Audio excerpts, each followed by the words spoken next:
Sunday Monday Tuesday, আজকে হলো Saturday. তো যাবো এখন রান্নাঘরে। আর রান্না কি করব, রান্নার জন্য বাজার থেকে নিয়ে এসছে আজকে মাছ, শিং মাছের ঝোল করবো আলু আলু দিয়ে পাতলা করে বাচ্চাদের জন্য।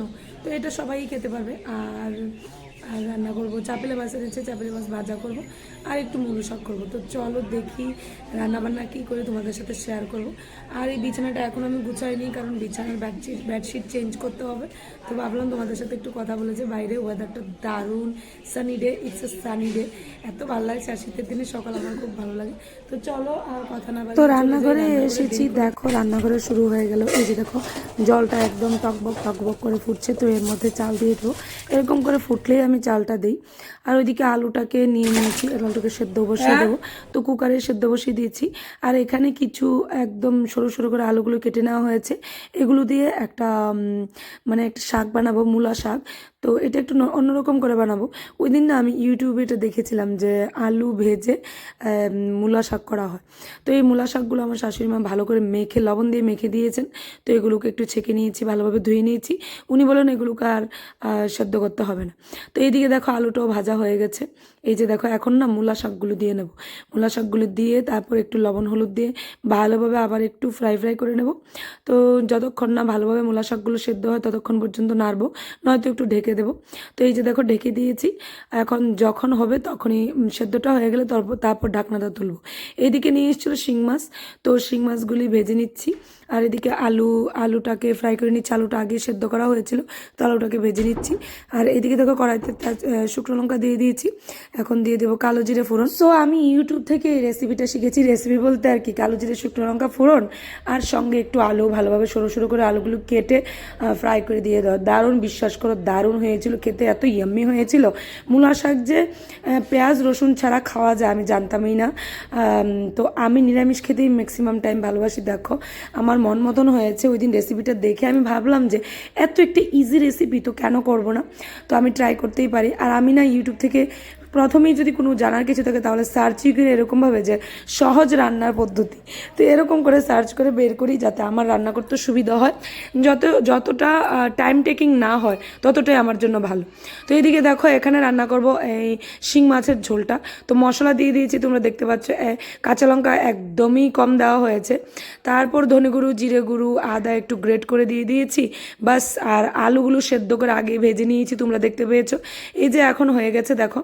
একটু বেশি করে ঝোল দিয়ে দেবো, কারণ সবাই বলে, আমার মাও বলে, আমার ঠাম্মাতারাও বলতো, এখন আমার শাশুড়িও বলে যে শিং মাছ থেকে না শিং মাছের যে ঝোলটা সেটা বেশি উপকারী। তো আমি সবার জন্য যেহেতু রান্না করছি, উইদাউট আমার হাজব্যান্ড শিং মাছ ভালোবাসেন না, উনি ঝোলও খান না। খাবেন যদি পেঁয়াজ রসুন দিয়ে করি, তো সমস্ত কিছু তার পেঁয়াজ রসুন দিয়ে ভালো লাগে না, তাই না? তো এইদিকে দেখো এভাবে শিং মাছের ঝোলটা যখন ভালোভাবে ফুটে আসবে তখন শিং মাছগুলি যেগুলি ভেজে রেখে দিয়েছি ওগুলোই দিয়ে দেবো। আর এদিকে দেখো একটু সকালবেলা ব্রেকফাস্ট বানিয়ে নিচ্ছি। ব্রেকফাস্ট বলতে সেই একটু পেঁয়াজ কুচি করে দিয়েছিলাম, একটু চিনি, একটু লবণ আর আটাটাকে গুলে দিয়েছিলাম, বাস এগুলো দিয়ে। আর মাধব এখানে এসে রেডি, গন্ধ পেয়ে গেছে যে মা কী বানাচ্ছ। তো ওই যে বললাম যে এগরোল, ও এটাকে এগরোল বলে, তো আমিও এগরোলই বলি, কারণ এগরোল খেতে ও খুব ভালোবাসে। তো আমি এইভাবে ঘরোয়াভাবে বানিয়ে ওকে এগরোল বলে দিই। তো রেডি করে দিয়েছি। আর এটা ছিল সুনাইয়ের ব্রেকফাস্ট। তো ও সুনাই না হার্ট ভালোবাসে খুব, মানে এই সিম্বলটা খুব ভালোবাসে। তো ওকেও দিয়ে দিয়েছি, সুনাইকেও দিয়ে দিয়েছি, মাধবকেও খাইয়ে দেবো। ব্রেকফাস্ট তো তাড়াতাড়ি করতে হবে, এই দিক দিয়ে বেলা তো গড়িয়ে যাচ্ছে। আর দেখে বুঝতেই পারছো যে বাইরে থেকে রোদটা কি সুন্দরভাবে চলে এসেছিল। বেলা কিন্তু তখনও তেমনটা কিছু হয়নি, তবে হ্যাঁ 10:30 বেজে যাচ্ছিল। আর এদিকে দেখো মাধবকে আমিও খাইয়ে দিয়েছিলাম, আমিও একটু খেয়ে নিয়েছি। আর এখানে দেখতে পাচ্ছ ছোলাটা ভিজিয়ে নিয়েছি, আমার হাজব্যান্ড খায়। তো আগের দিন যদি আমি ভিজিয়ে নিই সকালবেলা, সারা দিন সারা রাত্র থাকে, পরের দিন গিয়ে আমি ওটাকে সিটি দেই, তাহলে 2টো সিটি দিলে হয়ে যায়। তো আরেকটু করার বাকি ছিল, ওটাই করে নিচ্ছি। এই যে দেখো কি সুন্দর হচ্ছে না, দারুণ হচ্ছে। কিন্তু সঙ্গে যদি ডিম দেওয়া যায় না তাহলে আরও টেস্টি লাগে, আরও ইয়াম্মি লাগে, আর একদম আরও সফট হয়। ডিমটা দিলে আমি দেখি একটু বেশি সফট হয়, বুঝতে পারি না কেন। আর ডিম ছাড়া একটু শক্ত শক্ত লাগে। ওইদিকে মাধব এসে রেডি। মা তুমি কি করছো, মা তুমি কি রান্না করছো, দেখে শোনায় আমার ক্যামেরাটা ধরে দেয়, জিজ্ঞাসা করে আমাকে। তো ও ইন্টারেস্ট পায়, দেখে শিখে গেছে। ও এরকম করে চলে আসে, মা কি রান্না করছো, মা কি করছো। তো দেখো যথারীতিভাবে আবার সেই ছাদে চলে আসলাম। কাপড় চোপড় ধুয়ে দেওয়া হয়েছে, এখন খাবো চা। এই জন্য চা বসিয়ে দিলাম, চা হচ্ছে। সো চা খাওয়ার পর চলে এসেছি, চা নিয়েই অলরেডি চলে এসেছি এই ঘরে। দেখো বিছানা টিছানা কিছু তোলা হয়নি। তো আমার প্ল্যান ছিল যে বেডশিটটা আমি চেঞ্জ করব, কারণ ওর শুনের বার্থডে গেছে, তারপর ওটাকে আর চেঞ্জ করা হয়নি। তবে হ্যাঁ, উপরে আরেকটা ব্যাড কাভার ছিল, কিন্তু এখন মনে হচ্ছে এটাকে চেঞ্জ করার টাইম হয়ে গেছে। তো আরেকটা ব্যাড কাভার বিছিয়ে নিচ্ছি। এর মাঝখানে মাধব এসে বায়না করেছে আরেকটা ব্যাড কাভার বিছিয়ে দিতে। তো ওটা আমি বিছাইনি, কারণ ওটার কালারটা না একদম ফেড হয়ে গেছে, তো আমি এটা বিছাইনি। আর আমার হাজব্যান্ডের রুমে আমি গ্রিন কালারটা বা হোয়াইট কালারটা বিছাতে পছন্দ করি, কারণ ওর জানলার কাছে একটা সুন্দর লতানো গাছ আছে, একটা নীলকণ্ঠ গাছ। ওর জানলা বেয়ে বেয়ে উপরে উঠেছে, জানলাটাকে একদম গ্রিন গ্রিন করে রেখেছে।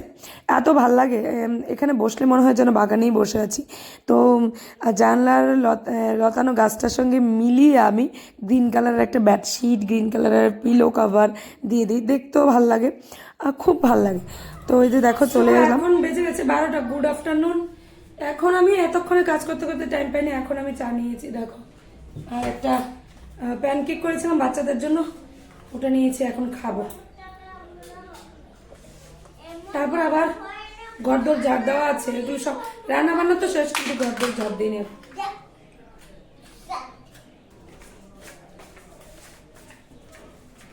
এইদিকে দেখো চা খেতে খেতে আবার কিছু কাজ ছিল ও ফেসবুকের, ওগুলো করছিলাম।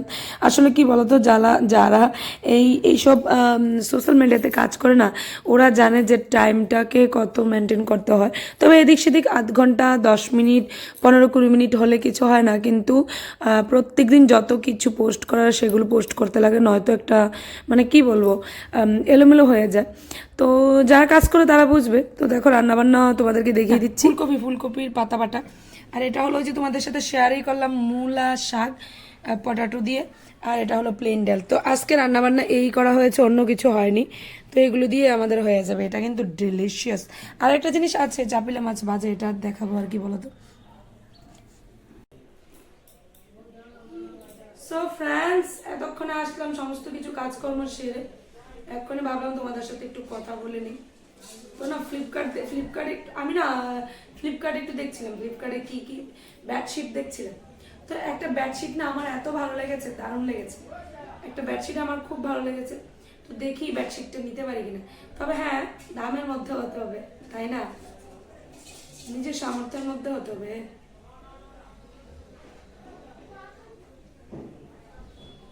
ক্রিম লোশন টোশন এগুলো দেবো আবার একটু। সকালবেলা যদি একটু দিয়েছিলাম, এখন আবার দেবো। সকালবেলা দিয়েছিলাম, আর কালকে তেল দিয়েছিলাম মাথায়, কিন্তু শ্যাম্পু করার ইচ্ছে ছিল, কিন্তু আজকে সকালবেলা এত তাড়াহুড়ো ছিল, এজন্য আমি না শ্যাম্পু করতে পারিনি।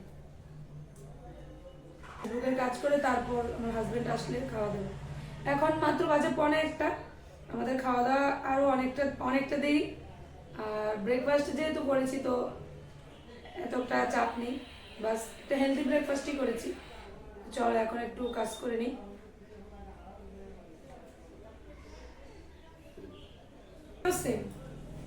দিয়ে রাখি, স্কিন প্রচন্ড ড্রাই হয়ে যায়। আর তোমাদেরকে যে বলেছিলাম যে ভ্যাসলিন কোকো গ্লো ভালো, তবে নিভিয়ার মতো না, তো ভালো না। নিভিয়াটা না একদম মানে কি বলবো, সেরা যাকে বল নিভিয়াটা। আর এইদিকে বসতে আমার খুব ভালো লাগে, কারণ এই যে দেখো, দেখতে পাচ্ছ কিনা, এই যে দেখো এত ভালো লাগে শীতের দিনে রোদটা। আমার হাজবেন্ডের বিছানা দারুণ লাগে, দারুণ। এই হলো আজকে আমাদের দেখো শিং মাছের ঝোল, ডাল, আর এটা হলো মূলা শাক। এটা নামাও না, এটা নামিয়ে এদিকে রাখো না। বাম হাতে না, ডান হাতে রাখবে। কেন বাম হাতে রাখবে? রাখো, চাবাস। এই হলো খাওয়া দাওয়া আজকে দুপুরের। এখন যাবো, 2টো বেজে যাচ্ছে, মা না বলে ইয়াম্মি। এই মেয়ে ইয়াম্মি ইয়াম্মি বল নে, খেয়ে নে, আমি যাই, মাধবকে খাওয়াতে হবে। তো ফ্রেন্ডস, দুপুরের খাওয়া দাওয়া তো শুরু হয়ে গেলো, দেখতেই পাচ্ছ কি রান্না করেছি, আর খাওয়া দাওয়া দিয়ে দিয়েছি। এখন আমিও খেয়ে নেবো, তারপর মাধবকে খাওয়াতে হবে। মাধবেরও খাওয়া দাওয়ার টাইম হয়ে গেছে। তো আশা করি তোমাদের ব্লগটা ভালো লেগেছে, কিংবা ভালো লাগবে। যদি ভালো লেগে থাকে তাহলে প্লিজ লাইক করবে, কমেন্টস করবে অ্যান্ড শেয়ার করবে। তো till then, bye bye and subscribe.